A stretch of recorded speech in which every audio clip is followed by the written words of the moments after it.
A esta hora bajamos el ruido y subimos el entendimiento de lo que importa. Economía, finanzas y realidad internacional. Inicia a las 5 siempre, con la conducción de Fernando Francia, de lunes a viernes a las 5 de la tarde, aquí por CRC 89.1 Radio.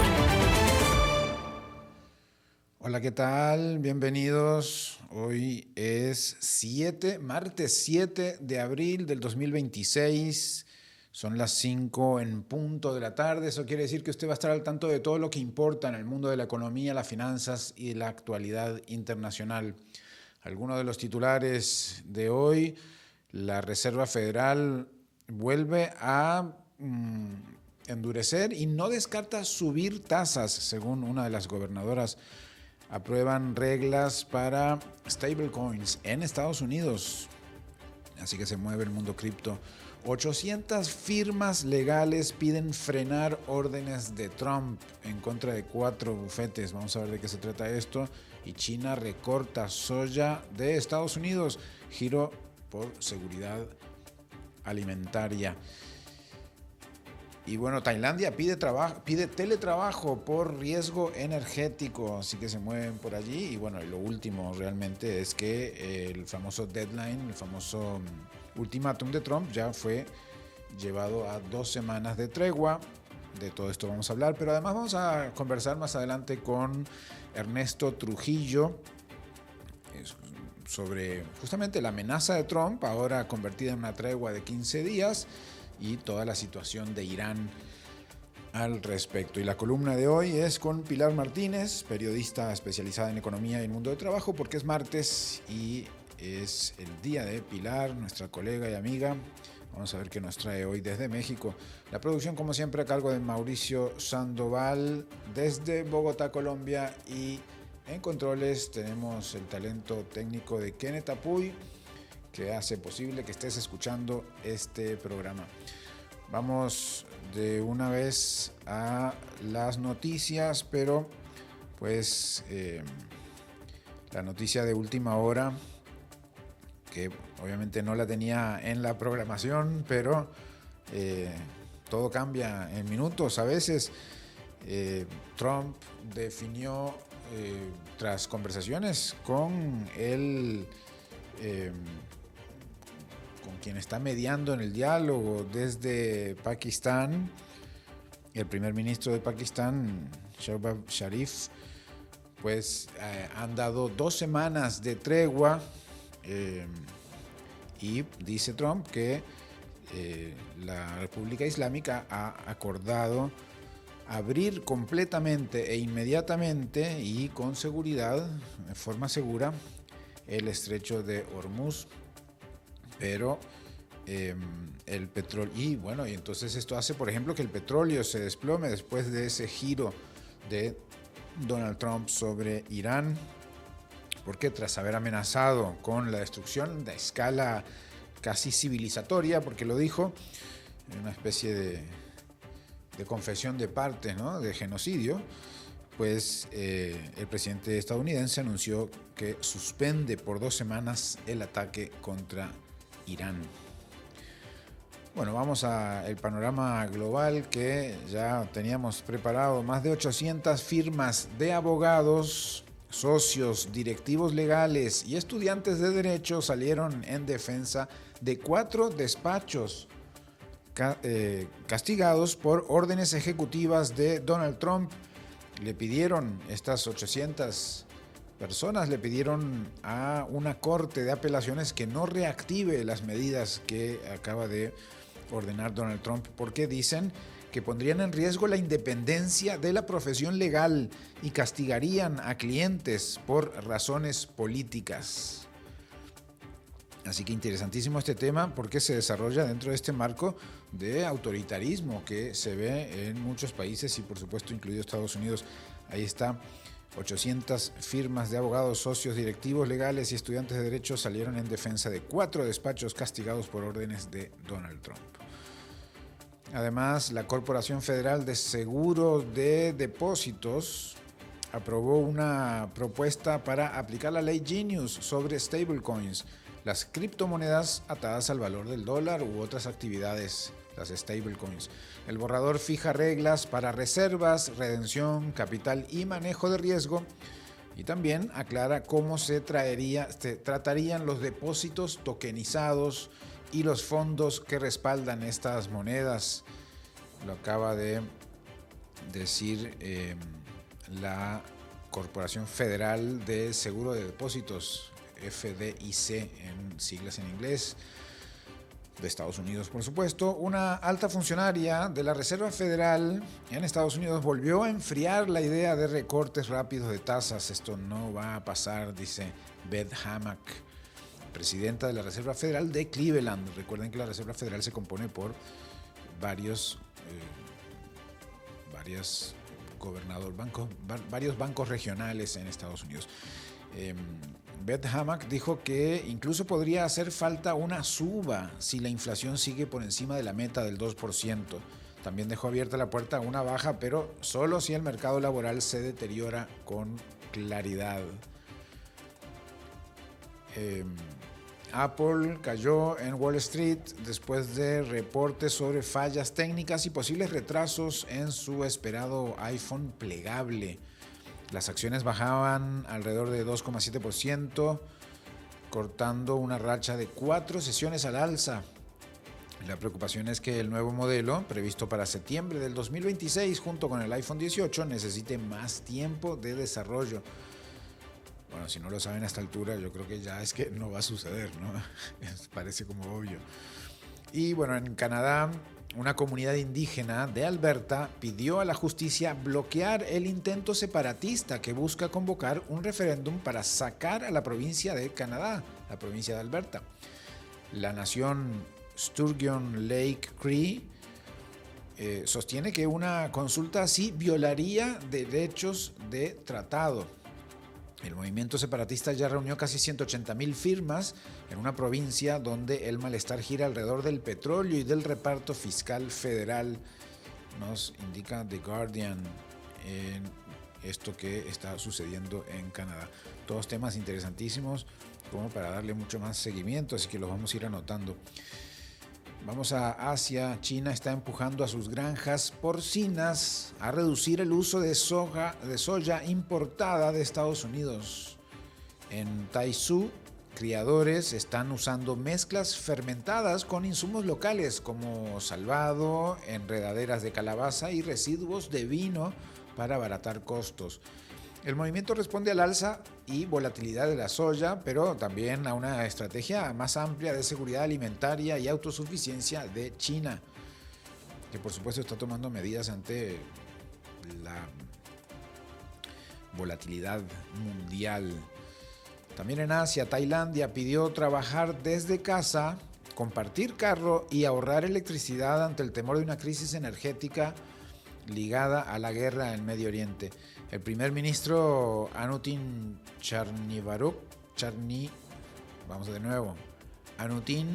Charnvirakul recordó que el país depende fuertemente del petróleo y gas importados y advirtió que no puede darse el lujo de seguir administrando sus reservas como si nada estuviera pasando. Por otro lado, Samsung Electronics estima que su ganancia del primer trimestre saltó 755% interanual hasta el récord de $37.900 millones. Esto impulsado por la venta de chips clave para inteligencia artificial. Estamos hablando de Samsung Electronics. La empresa surcoreana también proyecta ventas por unos $88 mil millones. Ventas por $88 mil millones. El telón de fondo, sin embargo, sigue siendo delicado. Una guerra prolongada en Medio Oriente podría tensionar materiales críticos como el helio, fundamentales para esta actividad. En África, el jefe militar de Burkina Faso, Ibrahim Traoré, dijo abiertamente que la democracia no es para nosotros, refiriéndose al país Burkina Faso, y pidió a la población olvidarse de las elecciones. Traoré llegó al poder con un golpe de Estado en 2022, prohibió partidos políticos en enero y extendió su mandato hasta 2029. Sus declaraciones confirman un giro autoritario cada vez más explícito en un país ya marcado por la inestabilidad. Nos dicen varias de las agencias noticiosas que monitoreamos. En Europa, Donald Trump y J.D. Vance salieron a respaldar, de hecho, a Viktor Orbán antes de las elecciones en Hungría, que son este domingo, 12 de abril. Los dos personajes estadounidenses entonces se meten en la política local de Hungría, como ya lo han hecho en Argentina, en Honduras y en otros países. Tanto Donald Trump como J.D. Vance acusaban a la Unión Europea de interferir electoralmente.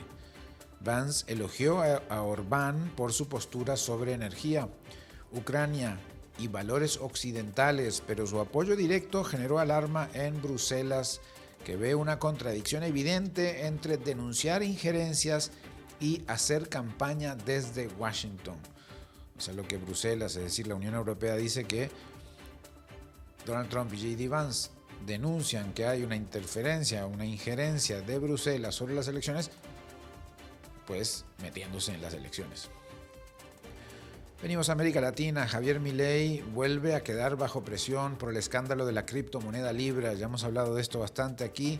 Un artículo de The New York Times reactivó el tema al mencionar nuevas revelaciones sobre llamados, mensajes y contactos alrededor del lanzamiento del token.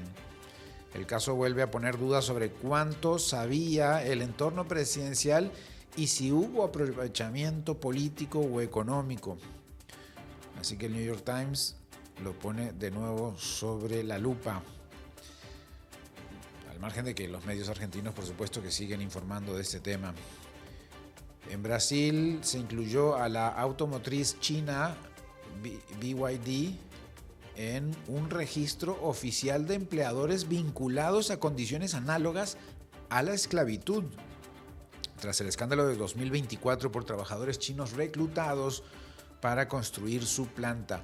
La medida daña la reputación de BYD, esta marca de carros, en su mayor mercado fuera de China, que es Brasil, y además le cierra el acceso a ciertos créditos de bancos brasileños. Todo esto además está en el marco de, recuerdan ustedes que hemos informado aquí de la investigación que realiza el Departamento de Comercio de Estados Unidos a cerca de 60 países para evaluar si existe algún tipo de trabajo forzoso, ¿no? Que ya lo hablamos bastante en México, obviamente se habla mucho de China, y ahora Brasil incluye a la automotriz china BYD en ese registro de empleadores vinculados a condiciones análogas a la esclavitud. En Argentina, las acciones de empresas argentinas que cotizan en Nueva York, los llamados ADR, llegaron a caer hasta 5% en medio de la escalada verbal alrededor de la guerra en Medio Oriente. El riesgo país rondaba los 620 puntos básicos en Argentina, mientras bonos y acciones operaban con disparidad. El mercado argentino volvió a mostrar su sensibilidad extrema frente a cualquier episodio global y vaya que estamos en un momento de mucha volatilidad. En Colombia, el mercado espera que la inflación de marzo vuelva a repuntar y se ubique entre 5,37% y 5,50% anual. Fedesarrollo proyecta 5,46%, mientras Da Vivienda calcula 5,45%. El problema es que las expectativas para diciembre siguen por fuera de la meta del Banco de la República en Colombia, que apunta a un rango entre 2 y 4%. Así que algo no está saliendo bien ahí de los cálculos en Colombia. En México, la nueva ley federal de cine y audiovisual prohibirá usar inteligencia artificial para el doblaje y exige que ese trabajo lo hagan exclusivamente personas. La decisión protege a actores y a 43 estudios de doblaje, pero también eleva costos para plataformas como Netflix, Prime Video y ViX. Un estudio citado por Expansión calcula que la plataforma de información Expansión calcula que la inteligencia artificial podía reducir hasta 80% ese gasto. Imagínense ustedes, pero hay una ley federal en México que prohíbe entonces el uso de inteligencia artificial para el doblaje. También en México, la revisión sexenal del tratado entre México, Estados Unidos y Canadá, el conocido TEMEC, probablemente se alargue más allá del 1 de julio. Así lo adelantó Jamieson Greer, jefe de la Oficina de Representante Comercial de Estados Unidos, al decir que siguen pendientes varios problemas. Donald Trump además mantiene su descontento con resultados del acuerdo, especialmente en autos, carros en acero y aluminio fabricados en México. Bueno, resulta que la fabricación de carros en México, bueno, ayer mencionábamos que ha aumentado la venta de carros en México, pero la fabricación de carros en Estados Unidos también tiene muchos de sus componentes fabricados en México, entonces pues ahí hay un dilema. Bien, a nivel global el petróleo cerró mixto a pocas horas de que venciera el ultimátum. Bueno, pero esto ya quedó obsoleto. Una noticia que teníamos preparada hace 2-3 horas ya no va, porque pues ahora más bien se desplomó un poco, no desplomarse, pero bajó el precio del petróleo en estos minutos, porque pues Donald Trump acaba de cambiar. Y justo era uno de los elementos que íbamos a analizar hoy con nuestro invitado Ernesto Trujillo, porque hoy vamos a preguntarle qué significa una amenaza de este tipo, ¿no? De acabar con toda una civilización. Pero bueno, vamos a preguntar entonces ahora qué significa 2 semanas de tregua en este conflicto. Así que dentro de un rato nada más vamos a conversar con nuestro amigo, el analista Ernesto Trujillo. Tenemos para más adelante una explicación de uno de los términos o conceptos de la economía. Pues hemos oído mucho hablar de la amenaza de la estanflación. A veces suena como si fuera algo opuesto a la inflación, pero spoiler, no lo es. Así que ahora, en unos minutos nada más, te voy a contar qué es la estanflación. Bien, vamos a algunas noticias en profundidad. Bueno, antes el panorama bursátil, porque una jornada dejó un mercado partido en dos. En Nueva York hubo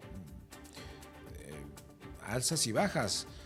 El Standard & Poor's logró cerrar apenas en positivo, Nasdaq también, pero el Dow Jones terminó apenas con una leve baja. Esto sostuvo a Wall Street. No fue una mejora de fondo realmente, sino una combinación de rebote técnico, esperanza de una salida diplomática de último minuto con Irán, y bueno, justamente eso fue lo que pasó.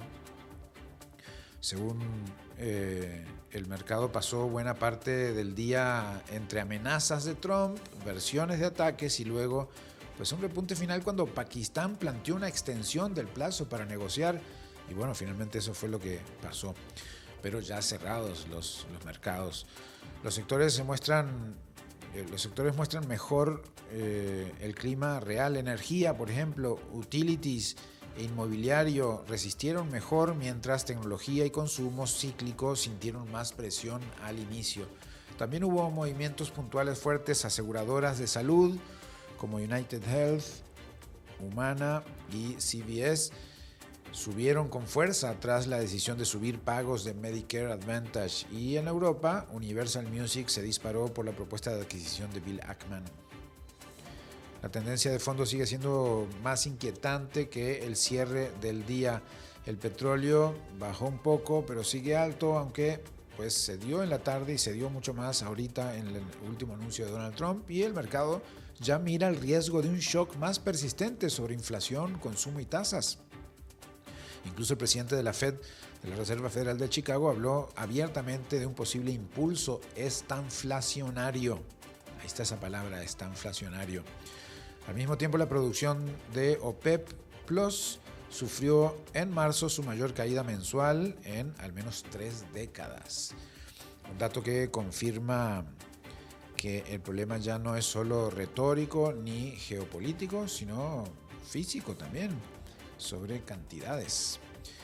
Bueno, en resumen, la semana sigue viéndose algo frágil en este segundo día, martes, para las bolsas mundiales. Nueva York no se desploma, pero tampoco encuentra un piso sereno y otras están también a la baja.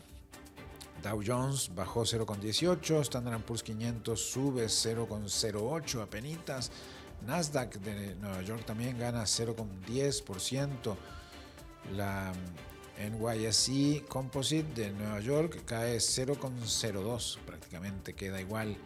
Standard & Poor's de Toronto sube 0,17% en Canadá. Y toda Europa a la baja. Eurostoxx 50 baja 1,05. En Londres cae 0,84. En Frankfurt retrocede 1,06. En París pierde 0,67 y en Madrid baja 0,64. Toda Europa a la baja. Señales de alerta ahí. Y Asia también dividido. Nikkei de Tokio sube 0,03, apenas raspando. Topix de Tokio también gana 0,25. Hang Seng de Hong Kong cae 0,70%. CSI 300 de China baja apenitas, más bien queda en 0%, no se mueve. Y Standard & Poor's Asia 200 de Sydney salta 1,74 en verde. Y la bolsa Asia Pacífico sube 0,34%. Vamos a algunas de las notas largas. El comercio mundial sigue creciendo, pero entra a 2026 con una fragilidad cada vez más visible. El comercio global todavía avanza, dice la UNCTAD, la Conferencia de las Naciones Unidas para el Comercio y el Desarrollo. Pero, aunque avanza, aunque crece, no pisa terreno firme, según la actualización de abril de 2026 de la UNCTAD. El intercambio mundial creció 2,5 billones de dólares en 2025 y alcanzó el récord de 35 billones. Eso sería 35 trillones en inglés, ¿verdad? Recuerden esta extrañeza de traducción. Pero cuando nosotros decimos billones en español, son millones de millones y esos son trillions en inglés. El empuje vino sobre todo por los bienes, que sumaron 1,8 billones en español adicionales, mientras los servicios agregaron unos 700.000 millones. La expansión fue bastante extendida, aunque con motores más claros en Asia Oriental, África y el comercio entre países del sur global, como ya lo hemos dicho en varios informes anteriores, aquí a las 5 siempre. Ese comercio entre países del sur avanzó cerca del 9% por encima del promedio mundial. El dato es relevante porque confirma un cambio de eje. Las economías en desarrollo pesan cada vez más en el movimiento del comercio internacional. La propia UNCTAD advierte que ese impulso entra a 2026 con señales de cansancio. El comercio de bienes todavía muestra expansión, es decir, sigue creciendo, pero los servicios empiezan a perder fuerza. A eso se suma una combinación delicada, tensiones comerciales persistentes, mayores costos logísticos, tarifas, cambios regulatorios y el golpe energético derivado del conflicto de Medio Oriente y las disrupciones de Hormuz, por supuesto. Donde sí sigue habiendo tracción es en inteligencia artificial, electrónica, semiconductores y algunas industrias verdes. En cambio, la energía se mantiene volátil, por supuesto, y el sector automotor sigue rezagado. El comercio global no se frenó, pero viaja con menos margen y con más riesgo. Bien, les decía que vamos a comentar un término financiero. El término financiero de hoy es la estanflación, porque la mencionamos en una de las notas. La estanflación es una de las peores combinaciones para una economía. Es inflación alta con crecimiento estancado. Es decir, los precios suben, todo se vuelve más caro, pero al mismo tiempo la economía no crece, el empleo se frena y el consumo se debilita. Es como de los peores escenarios. Bueno, no el peor porque eso podría ser catástrofe, pero es uno de muy mal escenario. Normalmente, inflación y crecimiento van de la mano. Cuando la economía se mueve mucho, crece mucho, los precios tienden a subir. Pero en la estanflación ocurre lo contrario en esa relación, no lo contrario a la inflación. Es decir, que la economía se enfría o se estanca mientras los precios siguen subiendo al alza. Entonces esto pone a los gobiernos y bancos centrales en una situación muy difícil. Si suben tasas para frenar la inflación, pueden empeorar el estancamiento, el crecimiento de la economía. Si bajan tasas para estimular la economía, pueden alimentar aún más la inflación. Es el peor de los escenarios en ese sentido. Un ejemplo clásico fue la década de 1970, cuando el alza del petróleo disparó los precios mientras las economías desarrolladas se desaceleraban. Es decir, la estanflación es una especie de tormenta perfecta económica, donde combatir un problema puede agravar el otro. Así que estanflación es cuando hay inflación alta y crecimiento estancado, ¿no? Estancado con inflación, estanflación. Muy bien, vamos a hacer una muy breve pausa y enseguida volvemos con la entrevista de esta tarde y mucho más por aquí. Cuando el reloj marca el cierre de la tarde, aquí abrimos el sentido. Economía, finanzas y realidad internacional. El programa creado por Alberto Padilla en Costa Rica. A las 5 siempre. Te esperamos de lunes a viernes a las 5 de la tarde con la conducción de Fernando Francia. Aquí, por CRC 89.1 Radio. Agua es vida, salud y bienestar. Por eso, vos y los tuyos necesitan agua purificada, ozonizada y embotellada San Ángel. Hace que tu vida sea más larga y saludable con agua San Ángel. Disfrútala naturalmente y viví una experiencia con agua purificada San Ángel. Pureza que se siente. Búscanos en Facebook como Agua San Ángel. Continuamos escuchando A las 5 siempre con Fernando Francia. Bien, amigos, gracias por continuar en sintonía, en conexión. Estamos listos para este tema que, bueno, se modificó a lo largo del día porque veníamos con un enfoque y cambia en los últimos minutos. Así que en ese último rato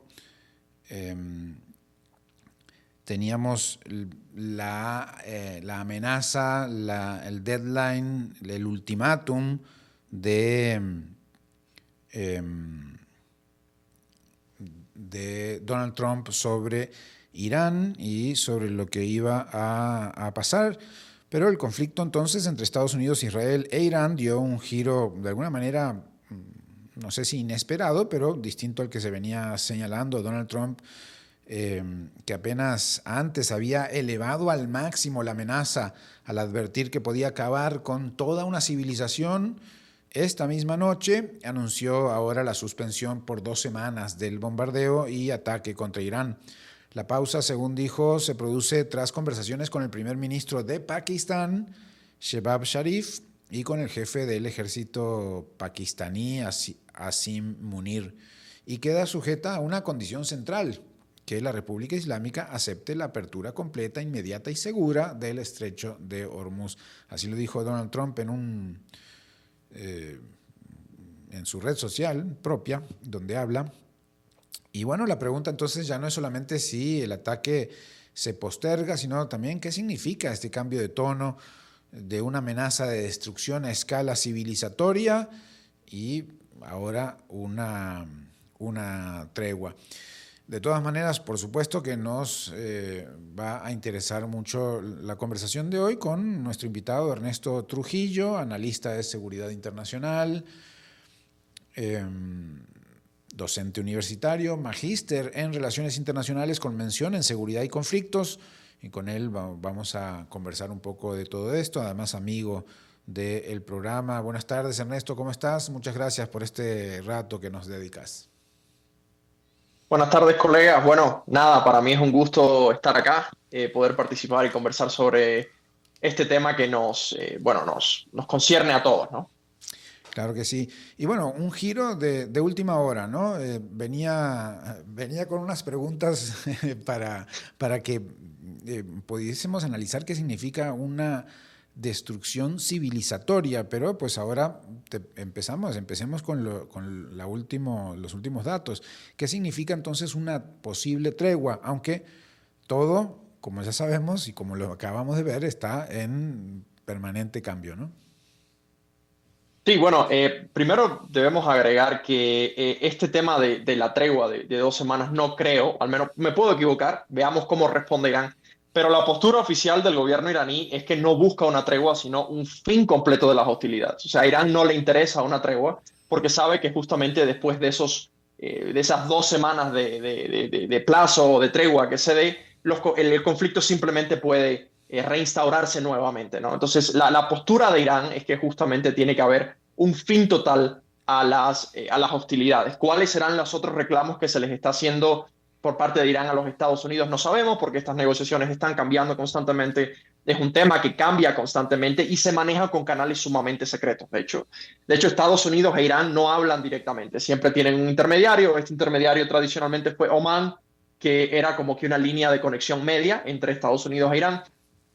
Ahora podemos ver, como usted justamente menciona, es Pakistán, pero todavía estamos esperando que responda Irán. Veamos qué dicen, veamos qué no dicen, porque el no responder también es una respuesta.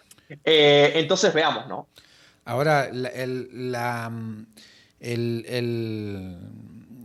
deadline, digamos, el último momento era las 6 de la tarde local aquí en Costa Rica, Centroamérica,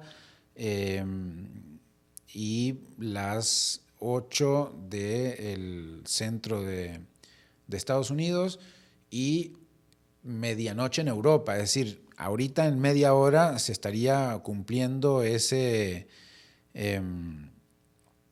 advertencia, ¿verdad? Entonces, si no se abre esta medianoche, que será la madrugada ya en Irán, el estrecho de Hormuz, ¿qué va a hacer Donald Trump? ¿Tendrá que cumplir su palabra o ya se entiende que lo suavizó un poco con estas 2 semanas de tregua?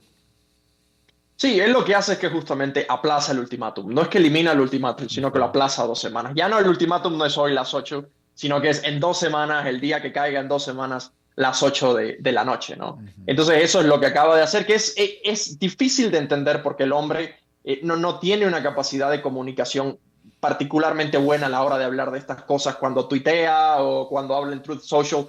Es bien difícil entenderle al señor. Entonces, cuando yo leí el comunicado de la Casa Blanca, porque se publica por la Casa Blanca justo antes de entrar a la entrevista, hubo que leer entre las líneas, porque aparentemente al inicio lo que se cree es que Irán acepta, pero al final, cuando lees un poco más, te dice contingente de que Irán acepte. Que abran el estrecho de Hormuz de forma inmediata, que es algo que no va a pasar. Claro. Es algo que realmente no va a pasar. Porque esa es la herramienta de poder que tiene Irán.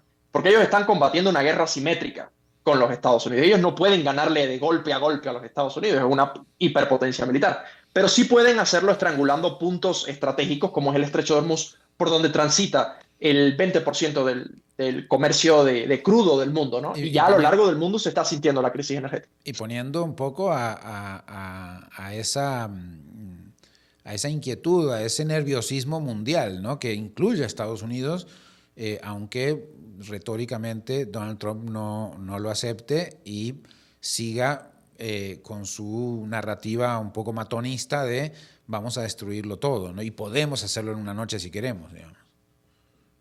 Sí, este tema de la amenaza, a mí inicialmente me asustó mucho, no te voy a mentir, porque el gobierno norteamericano actual no tiene precedentes, o al menos precedentes que podamos recordar en historia moderna, de que hay un presidente que tiene la capacidad de básicamente borrar a un país de la faz de la tierra y no solo tiene la capacidad, sino que también tiene la voluntad de hacerlo. Ya, y últimamente esto se enmarca en una situación donde Estados Unidos quiere salir de este conflicto, porque se ha dado cuenta de que no, o sea, por mucho poder que tú tengas, por mucha fuerza dura, por mucha capacidad absoluta que tú tengas, someter a un país como Irán es sumamente difícil. Primero porque está lejos. Segundo porque tiene una geografía que básicamente lo hace imposible de invadir. Estamos hablando que son más de 90 millones de personas, 4 veces más grande que Afganistán, y un terreno montañoso que es una pesadilla. Entonces lo que realmente quieren es salir de este conflicto porque se dieron cuenta que, oh noticia, cuando matas al ayatollah simplemente lo reemplazan por otro ayatollah. El país no colapsa como sí. Entonces, esta amenaza viene como parte de una retórica de frustración por parte de los Estados Unidos. Y yo al inicio pensé, oye, van a usar armas nucleares tácticas, que son armas nucleares de 5 kilotones, 30 kilotones hasta se puede medir. Pero luego me di cuenta de que no, probablemente esta amenaza venía de un ataque masivo de la infraestructura crítica de Irán. Estamos hablando de plantas nucleares, plantas de producción de energía, plantas de saneamiento de agua. El problema es que si este ataque se hubiese dado, Irán hubiese hecho exactamente lo mismo con sus vecinos del Golfo, que dependen de plantas de desalinización para tener su agua potable. Entonces hubiese sido una debacle regional. Y no solo una debacle regional, porque también iban a atacar lo que viene siendo las instalaciones de petróleo de los países del Golfo, sino que hubiese sido una debacle regional con implicaciones globales para lo que viene siendo el suministro de energía. Ahora, Ernesto, lo que decís me recuerda mucho las tácticas de negociación que usa Donald Trump desde su presencia en televisión y en todos sus shows hasta justamente hace un año, en estos días, con el famoso Liberation Day y las amenazas de te pongo 100% de aranceles y luego resultó que terminamos en 15, ¿no? Es decir, es un estilo de negociación y esto de elevar la retórica hasta una desaparición de la civilización persa o de Irán, se parece a eso, ¿no? Como que empezó a verse, si se escalaba tanto esa narrativa, como que empezó a verse el brief, empezó a verse la idea de amenazar lo más posible para tratar de conseguir algo. Claro, sí, es justamente lo que mencionas. La táctica de Trump es primero te tumbo el tablero, te destruyo todo lo que se supone que vamos a negociar y luego negociamos. Porque eso es una postura de yo voy a negociar desde una posición tan asimétrica que tú básicamente vas a tener que aceptar las condiciones que yo te propongo por muy poco favorables que a ti te parezcan. O conseguir apenas un 5% de lo que vos querás, digamos. Exacto, exacto. Es una posición de negociación del poderoso, ¿no? O sea, en relaciones internacionales tenemos una teoría que se llama realismo, que es que justamente los países poderosos hacen lo que se les canta la gana, no porque deben, sino porque porque pueden. Y Estados Unidos es como que el síntoma más claro de esa demostración. Entonces, yo luego ya cuando me calmé un poco, porque han sido días muy locos, ¿no? O sea, este año ha sido loquísimo. Ya cuando me calmé un poco con la cabeza más fría, me puse a pensar y dije, no, es que esto es una táctica de negociación. Pero nunca debemos descartar que estas opciones locas estén en la mesa, ¿no? Ahora, Estados Unidos dice que lograron ya muchos de los elementos que estaban sobre la mesa en la negociación, pero están hablando básicamente con Pakistán, aunque ellos siempre han dicho que están hablando con las personas correctas en Irán y que eso tal cual lo ha dicho Donald Trump, ¿no?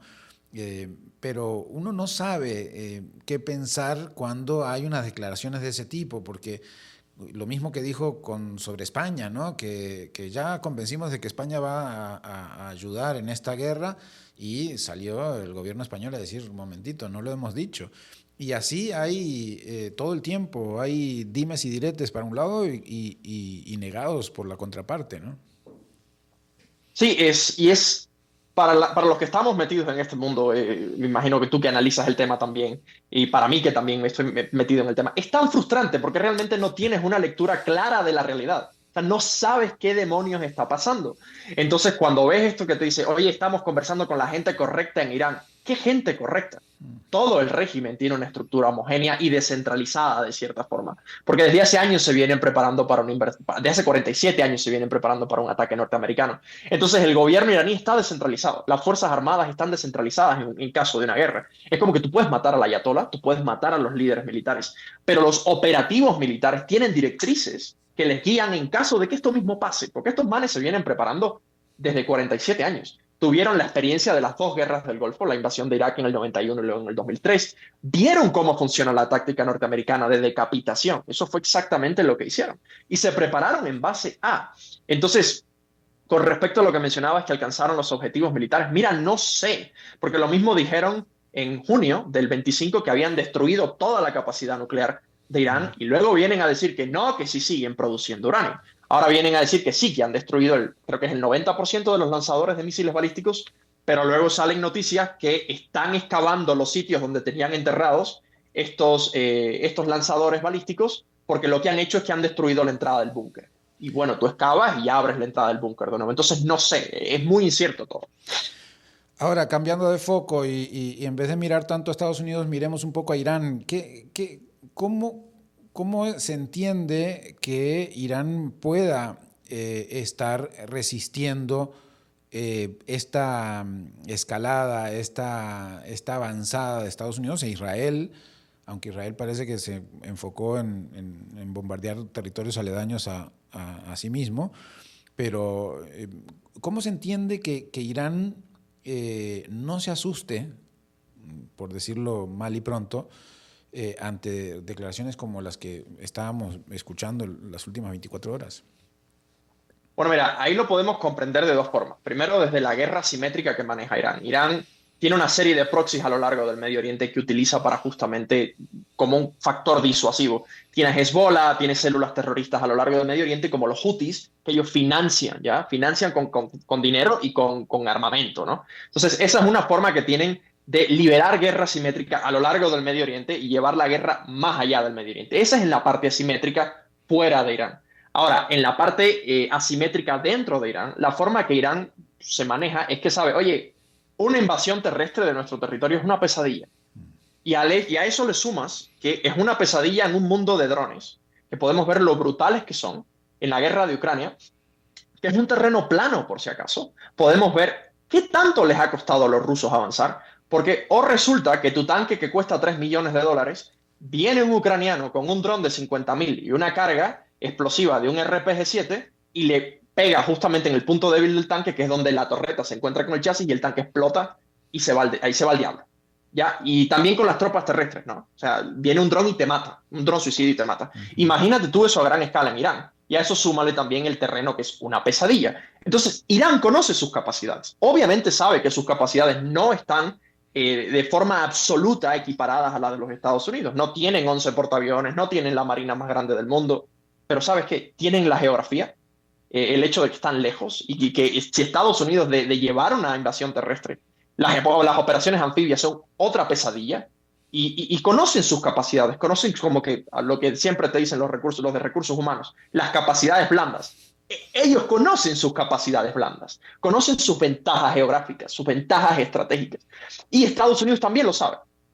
También sabe que una invasión de Irán, un sometimiento completo de Irán es imposible, porque tendrías que llegar a Teherán, y Teherán está en el corazón de ese país. Tienes que cruzar como 7 cadenas de montañas, constantemente asediado por drones, y es una pesadilla. Por eso es que no están asustados, por así decirlo, y de hecho están relativamente emocionados de que Estados Unidos lance una invasión terrestre, según he visto en ciertos tweets que han publicado. El ministro de Relaciones Exteriores dice que un puente que recientemente destruyeron los norteamericanos, como que ese puente se puede reconstruir, pero la oportunidad de disciplinar a América es única. Entonces los tipos están emocionados de librar esta guerra, y a eso le sumas el hecho de que son absolutistas religiosos, que para ellos esto es una guerra santa, ¿no? Entonces para ellos esto es una guerra santa, es un propósito, y para el musulmán morir defendiendo su patria, morir defendiendo al Islam, te convierte en un mártir y te vas directamente al cielo. Entonces esto es una gente que no tiene miedo a morir. Exacto, y no ayuda para nada un tuit de Donald Trump burlándose básicamente de la religión musulmana, ¿no? De Irán. Sí, o sea, también. Denota una falta de inteligencia estratégica. No digo de inteligente que el tipo sea bruto, ¿no? Digo de inteligencia del proceso de entender lo que tú estás haciendo y generar un informe que te ayude a lo que viene siendo la toma de decisiones. Eso es lo que es el proceso de inteligencia, ¿no? Generas un informe que te dice, oye, ¿sabes qué? Estos tipos son absolutistas religiosos, no te burles de su religión porque solo les vas a hacer que luchen con más fervor. Eso no hay en Estados Unidos. O sea, ahorita mismo no sé cómo estarán funcionando los servicios de inteligencia. No me imagino que mal, pero tampoco se les está haciendo caso. Bueno, toda una complejidad que sin duda deberíamos también abarcar, Ernesto, pero se nos va el tiempo y te agradezco muchísimo este rato y sin duda vamos a volver a vos en cualquier momento porque la realidad no va a dar una tregua de 2 semanas realmente, ¿verdad? Claro, claro, no, yo con muchísimo gusto les colaboro. Como puedes ver, es un tema que a mí me apasiona mucho, es un tema, aparte es un tema reciente, que siento que se le puede sacar mucho jugo, ¿no? Claro Entonces, que sí. nada, un gusto poder compartir contigo esta tarde acá en Quito, ya está oscureciendo, y nada, te deseo a ti y a tu equipo una excelente tarde. Muchas gracias. Era Ernesto Trujillo, analista de seguridad internacional, docente universitario, magíster en relaciones internacionales con mención en seguridad y conflicto y bueno, desde Quito colaborando con el programa y sin duda vamos a volver a él en cualquier momento. A las 5 siempre presenta Columnista del Día. Pilar Martínez, periodista especializada en economía y el mundo del trabajo, con sus puntos de vista sobre el mundo laboral y realidad económica. Aquí, a las 5 siempre, con su anfitrión, Fernando Francia, por CRC 89.1 Radio. Como todos los martes, Pilar, te damos la bienvenida. ¿Cómo estás? Muchas gracias por estar por aquí después de una semanita de descanso. Hola Fernando, buenas tardes a todos y es un gusto estar con ustedes, porque hoy me gustaría abordar un tema que quizás les puede parecer como que lo han vivido en alguna ocasión, porque vamos a hablar del buró laboral. ¿Qué es el buró laboral o a qué se refiere el buró laboral? No sé si por ahí han escuchado anécdotas o les ha pasado a ustedes mismos que en alguna empresa no los contratan o durante un tiempo meten solicitudes, hacen todo el proceso de entrevistas, de exámenes. El camino parece ir muy bien, va de manera adecuada, pero al final no te contratan.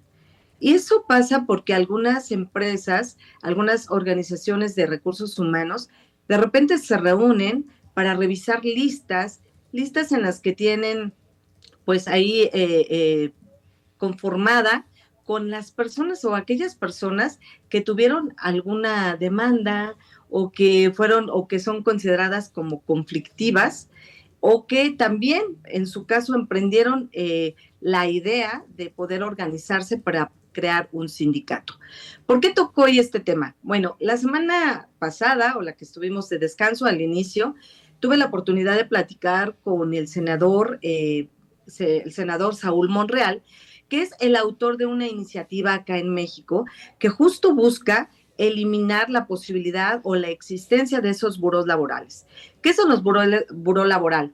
Es aquel que se utiliza para conformar listas ilegales que la crean los particulares con la información personal de los trabajadores que han tenido demandas, quejas, conflictos laborales y que de alguna manera se van pasando la voz para evitar que sean contratados por alguna industria similar o del ramo, porque ello pues les puede perjudicar. Esa es como la premisa, digamos.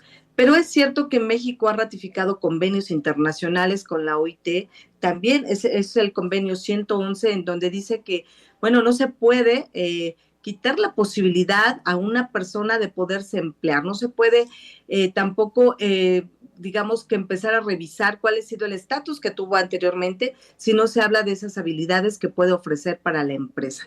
Entonces, digamos que esto se ha dado siempre, digamos, pero como es algo que no es muy visible, porque tampoco es que exista una lista como tal o un buró como tal, simplemente se va pasando la información, es muy difícil darle seguimiento. Sin embargo, en México, pues ya lo que se está buscando con esta reforma justo es prohibir a las empresas que utilicen esta información y se modificaron algunos artículos de la Ley Federal del Trabajo para hacer esto todavía un poco más pues serio y fuerte, que incluso pueda tener algunas multas que probablemente pueda poner, si no la Secretaría del Trabajo, sí a través de otras instituciones que están involucradas y que por lo menos en el caso de México, si se encuentran estos detalles, podrían ser multas que superen los 30 millones de pesos. Todavía está por verse porque es cierto que es muy, muy complicado demostrar que una empresa utilizó este buró, estas listas negras. Sin embargo, ya desde el 2019, con la reforma a la Ley Federal del Trabajo y con la posibilidad que se le da a los trabajadores de interponer quejas laborales, no solo en México, sino también en el gobierno de Estados Unidos y en el gobierno de Canadá, se ha podido empezar a articular ciertos casos que se suscitaron sobre todo en el sector de las maquilas en el norte del país y también en el sector de la industria automotriz. Ha habido casos en donde despidieron 200 trabajadores por quererse organizar y luego cuando empezaron a buscar empleo en ciertas llanteras, pues les cerraban las puertas.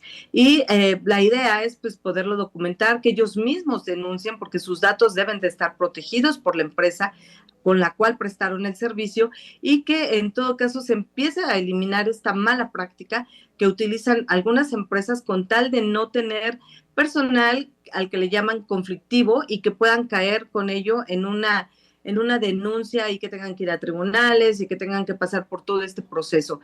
Esperamos entonces que esta ley avance, digamos que se dio el primer paso, acá se aprobó en el Senado de la República y ahora tiene que pasar a la Cámara de Diputados, donde ya será el Pleno quien apruebe esta reforma, esta ley, y bueno, después se publique en el Diario Oficial de la Federación para que se pueda hacer efectiva.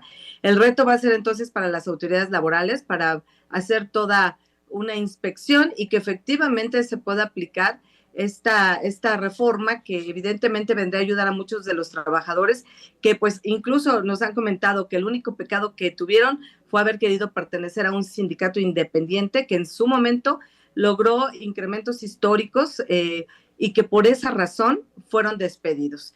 Este es mi comentario este día. ¿Cómo ves, Fernando?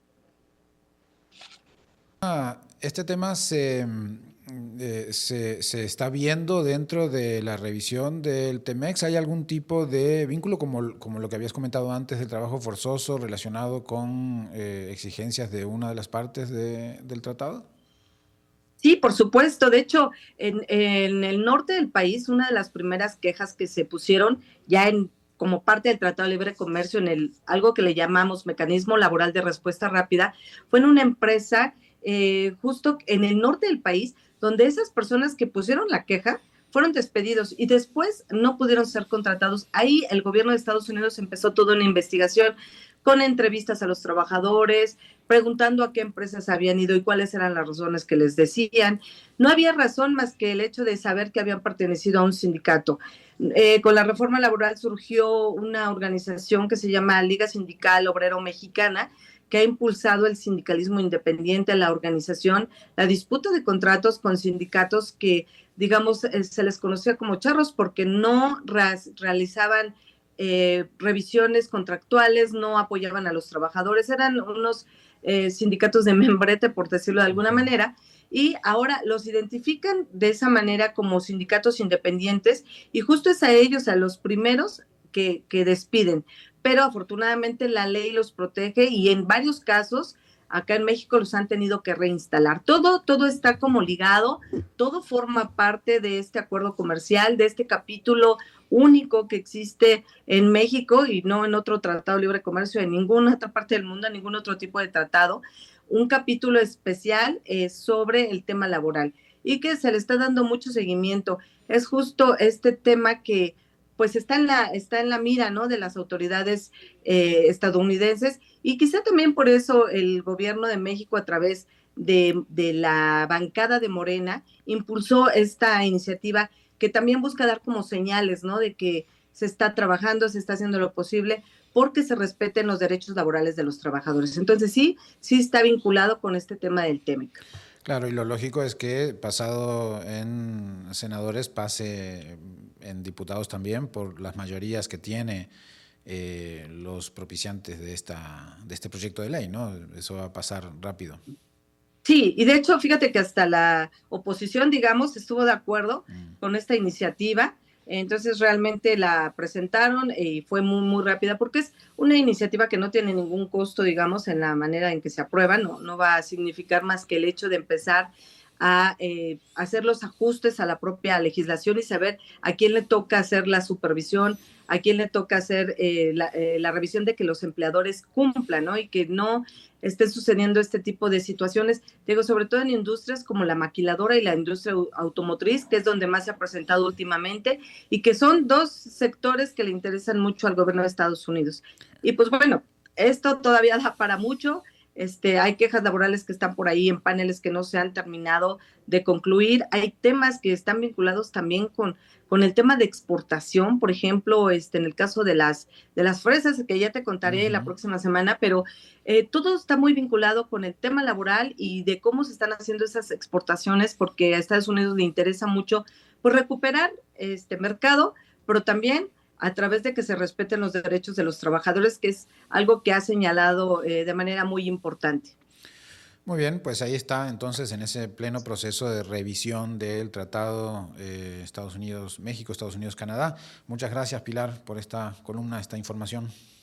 Gracias, hasta luego, buena tarde.